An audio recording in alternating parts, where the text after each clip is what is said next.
Olá, tudo bem? Eu sou o Jackson Batista e estamos começando mais um Revista Fevale Podcast On, Vivendo na Fevas. E comigo hoje aqui no estúdio está a professora de jornalismo Letícia Vieira Braga da Rosa. Seja muito bem-vinda, professora. Muito obrigada pelo convite, uma alegria estar aqui com vocês. Uma boa tarde para os ouvintes. Professora, para a gente começar aqui o nosso bate-papo, o que é o currículo Lattes? Então, habitualmente, a gente está acostumado com o currículo vitae, que é um currículo que se faz quando vai se buscar algum trabalho, algum estágio, onde se colocam as habilidades, as competências, a área que a gente tem como foco de desenvolver nosso trabalho, né? O Lattes, pelo contrário, ele é um currículo específico para contar a nossa vida acadêmica, a nossa trajetória acadêmica. Então, ele é mais destinado para os alunos que querem trabalhar com iniciação científica ou que depois querem fazer um mestrado, um doutorado, e ali vão contar eventos científicos que participaram, seminários ou congressos que apresentaram trabalhos, artigos de iniciação científica, todos esses aspectos. E depois, né, isso começa já na vida acadêmica, né, lá na graduação, mas acompanha os pesquisadores durante toda a sua vida. Então, os professores que trabalham com pesquisa, e de uma maneira geral, todos os professores universitários, eles continuam colocando e registrando no Lattes todos os trabalhos, as pesquisas que realizam. Tem também alguma possibilidade assim dos alunos do ensino médio já começar a colocar conteúdos ali no currículo Lattes também já? Sim, porque o currículo Lattes, ele mostra toda a nossa trajetória de vida, né, ligada à investigação, à pesquisa. E alguns alunos já no ensino médio, eles estão fazendo a iniciação à pesquisa, né? Então, eles podem colocar os resultados de feiras científicas, já também podem, as suas experiências também têm essa possibilidade, né? A gente vê que quando entra no currículo Lattes, uma das primeiras áreas que a gente vai preencher é os estudos que já realizou. Então, pode colocar ali já o estudo do ensino médio. Por que o Lattes ele é tão importante? Então, tem, acho que, dois aspectos gerais que eu vejo de importância no Lattes. O primeiro é a abrangência. Ele é uma plataforma unificada e ela é utilizada por todas as universidades e centros de pesquisa e centros universitários do Brasil.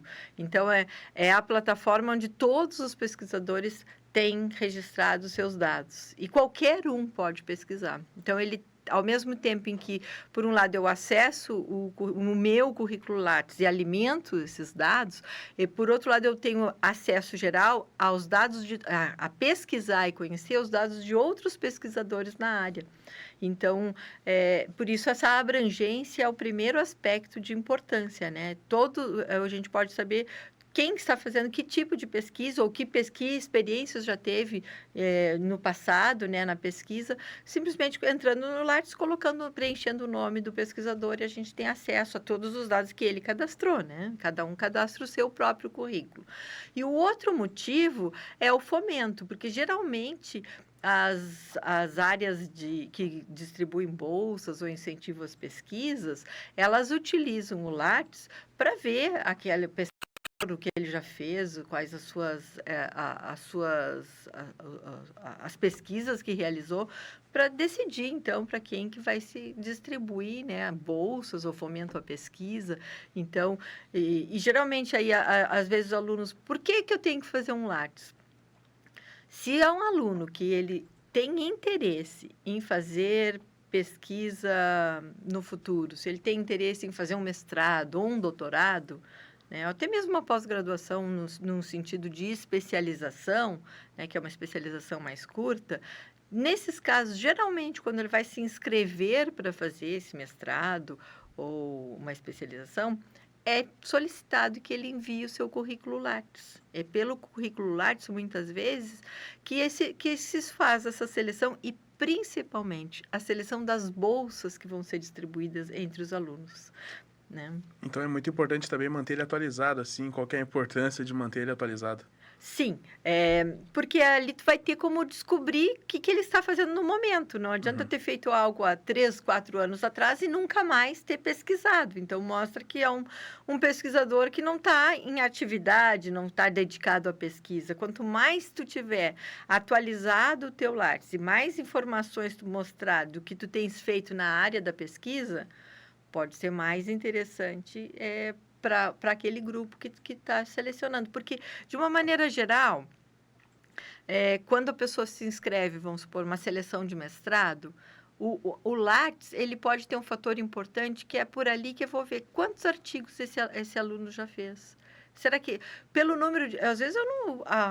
um curso de mestrado ou de doutorado, quando vai fazer a seleção dos alunos, talvez ele não conheça os candidatos, né? A não ser que tenha sido um aluno que já fez a graduação naquela mesma universidade, a maioria dos candidatos que se inscrevem, os professores não têm acesso, não tem como saber se realmente é alguém interessado em pesquisa. Então, pelo Lattes, tu tens pelo menos um registro, tu podes observar, ó, esse aluno já fez iniciação científica, esse aluno já foi bolsista de pesquisa na graduação, é um aluno que escreveu artigos científicos, é um aluno que apresentou seminários. Então, são indicativos que ali no Lattes estão registrados de que é um aluno que está voltado para a pesquisa. Então, obviamente, entre dois candidatos, um candidato que tem um Lattes mais vazio e um que mostrou que tem atuado na área Interesse. da pesquisa, tem interesse pela pesquisa, é um indicativo a mais para conseguir uma bolsa, né? E quais os conteúdos que são obrigatórios terem no currículo Lattes e quais são os opcionais ali?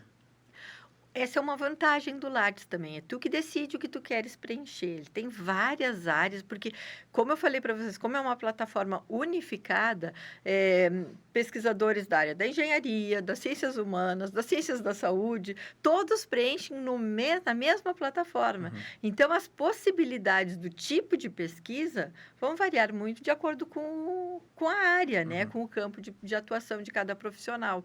Então, o profissional que vai escolher, e depois, na hora quando a pessoa acessa o Lattes, só vai aparecer os campos que foram preenchidos, os outros nem constam, né? Então, é o próprio pesquisador que vai organizando os seus dados. O que é os dados gerais que sempre tem, né? Os teus dados de identificação, sendo que alguns dados de identificação, eles ficam, né, só de acesso restrito, por exemplo, CPF ou coisa assim, não vai aparecer, mas igual tu vai preencher, né? Depois, os teus dados de formação, formação acadêmica, a graduação, mestrado, doutorado, cursos que tenha feito na área, que o profissional acha importante colocar ali, acrescentar. Depois tem a área de idiomas, que também pode se, dependendo principalmente se é algum pesquisador que quer fazer pesquisas internacionais, pode colocar, né, a sua habilidade em outros idiomas. E aí entra na área das pesquisas que realizou, artigos que publicou, trabalhos que já tenha realizado e eventos, né? Eventos que participou. Tanto eventos que possa ter organizado, eventos que participou como ouvinte, como assistindo ou como ministrante, como palestrante, né? Então, tem todas essas possibilidades que o pesquisador vai preenchendo e ele é muito... hoje, atualmente, o Lattes ele é muito fácil de preencher, ele é muito tranquilo. A gente ele vai abrindo os vários campos e o pesquisador vai preenchendo. E, por final, também tem uma parte onde o pesquisador pode acrescentar as orientações que realizou, que tem realizado, orientações de TCCs ou de pós-graduação, alunos que orientou também para mostrar, né? Principalmente aí para os professores, né? Mostrar o tempo que tem dedicado para a pesquisa, também pelos alunos que orienta. A senhora ainda preenche também o currículo Lattes até hoje? Como que tá isso aí? Evoluiu muito de quando a senhora começou até agora? Como que foi esse processo? Eu vou contar uma história. Quando eu era estagiária do curso de comunicação, muitos anos atrás, eu era aluna e fazia o estágio, né, no curso de jornalismo e eu era responsável por atualizar o currículo Lattes dos professores. Foi aí que eu aprendi. E naquela época, ainda há muitos anos atrás, era essa novidade de uma plataforma unificada e online. né? Já existia, mas a maneira como é como está hoje. Foi a primeira vez. Porque até então, o que, que acontecia? Cada vez que desatualizavam um sistema, que mudavam o aplicativo, que na época nem sei como chamava, mas já era, o nome já era Lattes, não era um aplicativo, né? Mas quando mudava o sistema, tinha que preencher tudo de novo. Então, aí os professores já não aguentavam dizer, ai, tudo de novo. Então, essa era a minha tarefa, pegar todos os dados do sistema antigo e colocar no sistema novo. E agora, depois disso, nunca mais. Depois disso, sempre, mesmo que haja uma atualização de sistema, os dados não se perdem. A gente só vai acrescentando novos dados, ou retirando algum dado que não queira mais que fique ali disponível, né? Então, e isso a gente faz constantemente, né? Os professores, cada vez que a gente vai num congresso, quando recebe o certificado, preenche o Lattes. Cada orientando que a gente apresenta um trabalho em banca, a gente registra no Lattes, né? Um artigo científico publicado numa revista. E, às vezes, a gente se esquece um pouco, né? Passa um semestre, e lá no final do semestre tem que tirar um tempinho para atualizar o Lattes, porque é por ali que as pessoas ficam sabendo das tuas atividades, né? O currículo Lattes, ele não é obrigatório, todo acadêmico tem que ter, não é obrigatório, é mais opcional para quem pensa em fazer uma pós, continuar a vida acadêmica depois da faculdade, né? Ele é voltado para isso. Essa é a principal diferença do currículo vitae, o currículo comum.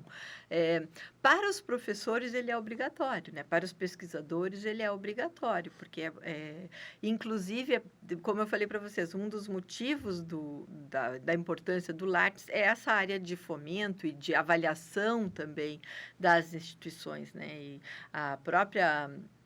Um dos critérios para a avaliação das universidades, para ver se uma universidade, né, está bem qualificada, é o número de professores doutores, mestres, doutores, que pesquisam. Então, geralmente, quando o MEC faz essa avaliação das universidades, né, ele vai olhar o currículo Lattes de cada um dos professores daquele instituto ou daquele curso que está sendo avaliado.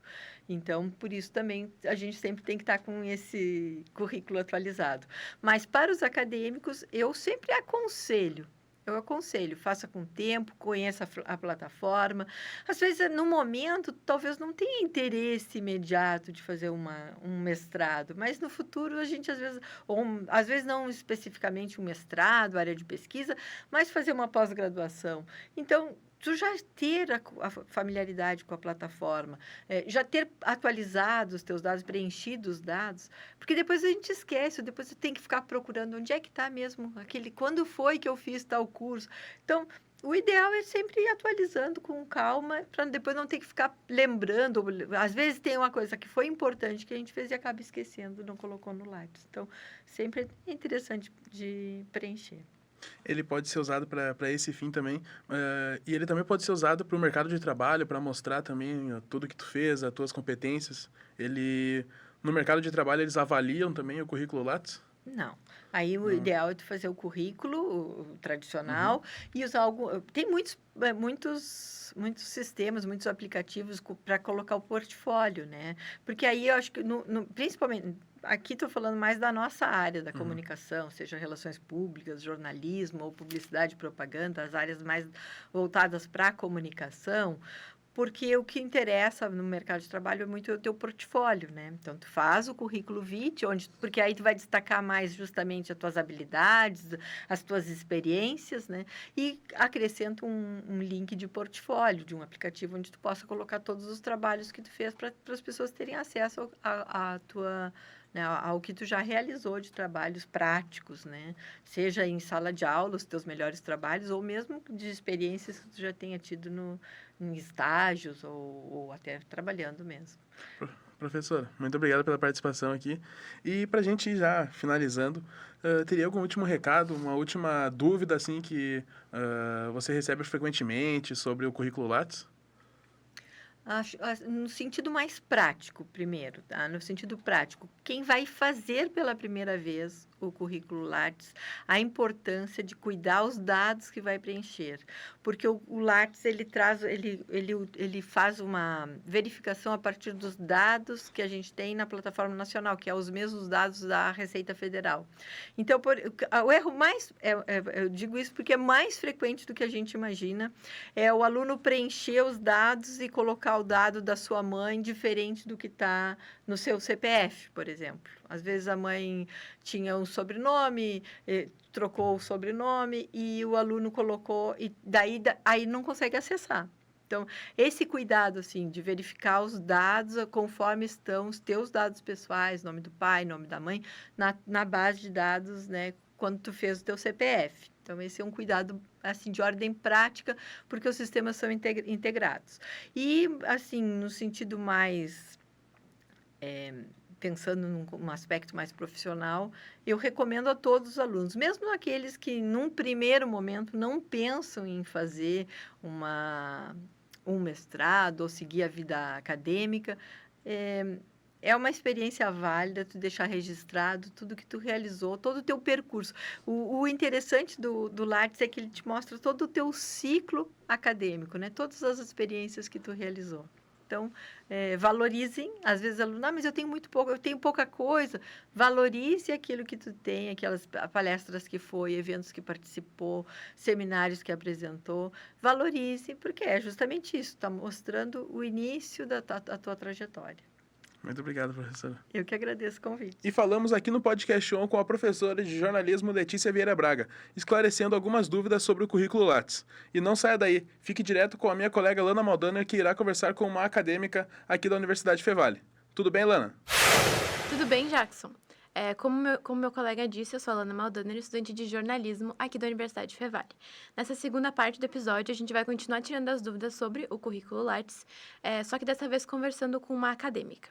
Quem está comigo é a aluna de jornalismo, Júlia Klein, um rostinho conhecido já aqui do Podcast On. Seja muito bem-vinda. Muito obrigada. É um prazer estar aqui de novo, né, agora sendo entrevistada. Então, antes da gente começar a falar sobre o currículo Lattes, conta um pouco da tua trajetória e experiências como acadêmica.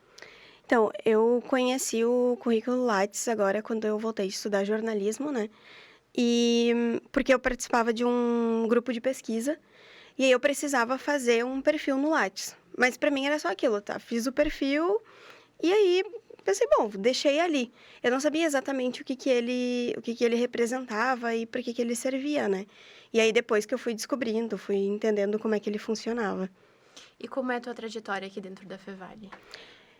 Eu comecei na Fevale em 2012. Na verdade, eu estudei na escola de aplicação no último ano do ensino médio, né? Terceiro ano do ensino médio.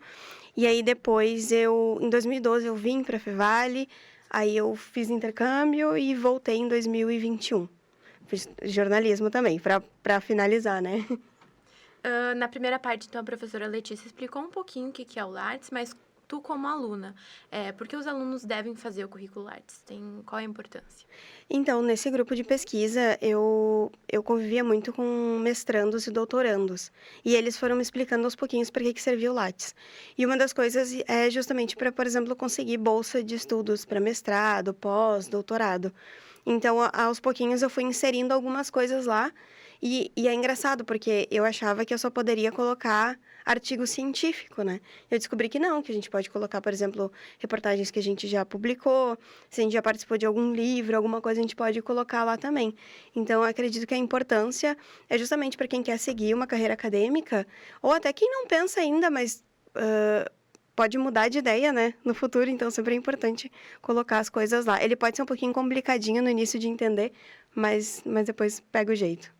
E tu já usou o teu currículo? Já mandou para algum lugar ou não?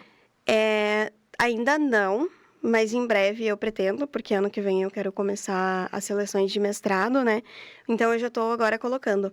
Como ele é um pouquinho confuso, né? Eu estou colocando as coisas aos poucos. Então eu já coloquei alguns artigos, seminários que eu participei, eventos. Então eu não usei ainda, mas eu pretendo usar em breve. Além dessas que tu falou, quais são as principais informações que um aluno deve colocar, obrigatoriamente? Eu acredito que tudo acadêmico que tiver, Assim, eu acho que a gente às vezes acha que uma palestra não é importante, a gente acha que um curso não é importante, mas vai contar depois, porque é uma pontuação, né? Então, tudo que tu tiver, eu acredito que é bom colocar lá horas de voluntariado, tudo certificado. Inclusive, eu até dou uma dica para os alunos, quando a gente vai nas palestras, pega o certificado lá depois, porque vai contar como horas complementares e também depois para a pontuação do Lattes. E qual o teu processo de organização na hora de colocar os dados no currículo? Então, tu disse que tu já bota logo, né? Tu senta para fazer isso ou tu deixa um pouquinho para depois? Como é que funciona? Depende, eu geralmente faço por semestre.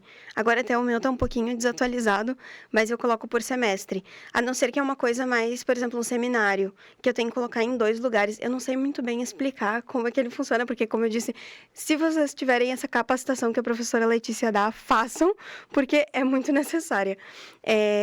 Tem 2 partes de colocar, uma de eventos e outra de artigos. Então, às vezes, pode esquecer alguma coisa. Eu, por exemplo, uma vez participei de um seminário e eu esqueci de colocar nos eventos, eu só coloquei artigo. E daí ficava lá, tipo, pendente. Então, se eu mandasse meu currículo para algum lugar, não ia aparecer, porque faltou a parte do evento, tipo, da onde veio esse certificado, né? Então, nesse sentido, eu acho que vale a pena fazer a capacitação. Porque eu, para me organizar, quando eu ia me organizar para colocar as coisas no Lattes, como eu não sabia mexer muito ainda, eu me confundia, às vezes colocava a informação errada e tinha que começar tudo lá do começo. Aí dava uma confusão. Pra ti, então, qual foi o maior desafio de fazer o currículo? Aprender a mexer na plataforma. A plataforma é a parte mais difícil. Porque ela não é, por exemplo, um lugar que tu vai colocando, tipo, um aplicativo, assim, sabe? É um site. E aí tem coisas que eu nem sei o que é.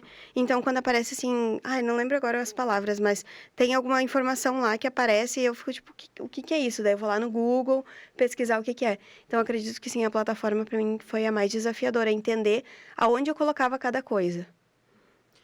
Finalizando então e olhando para a câmera, eu queria que tu desse alguma última dica além dessas que tu deu para os alunos que pretendem fazer o currículo Lattes. Então, principalmente se informar, antes de criar o perfil no Lattes, se informa, porque eu acabei colocando, às vezes, informações erradas, então, vê exatamente o que tu tem que colocar, como tu vai colocar, e se puder fazer essa capacitação com a professora Letícia, ou perguntar para os professores também, eles sempre ajudam a gente. Mas, sim, fazer o currículo no Lattes para... Agora, tu pode não estar pensando em fazer um mestrado, uma pós, mas futuramente tu pode vir a pensar e vai te ajudar tu já ter colocado tudo, porque depois a gente esquece o que a gente tem, né? Muito obrigada, Júlia, pela participação. Eu que agradeço. Nesse episódio do Vivendo na Fevas, tiramos dúvidas sobre o currículo Lattes. No primeiro bloco, com a professora Letícia Vieira Braga da Rosa, e no segundo bloco, com a acadêmica de jornalismo, Júlia Klein. O podcast Revista Fevale é realizado por 2 acadêmicos de jornalismo aqui da Universidade Fevale, meu colega Jackson Batista e eu, Lana Maldoner. A orientação é do professor Marcos Santuário e a técnica é de Carlos Pereira e Rinaldo Silveira. Nos siga no Instagram, @podcast Revista Fevale, para acompanhar quando tem episódios novos. Muito obrigada e até a próxima!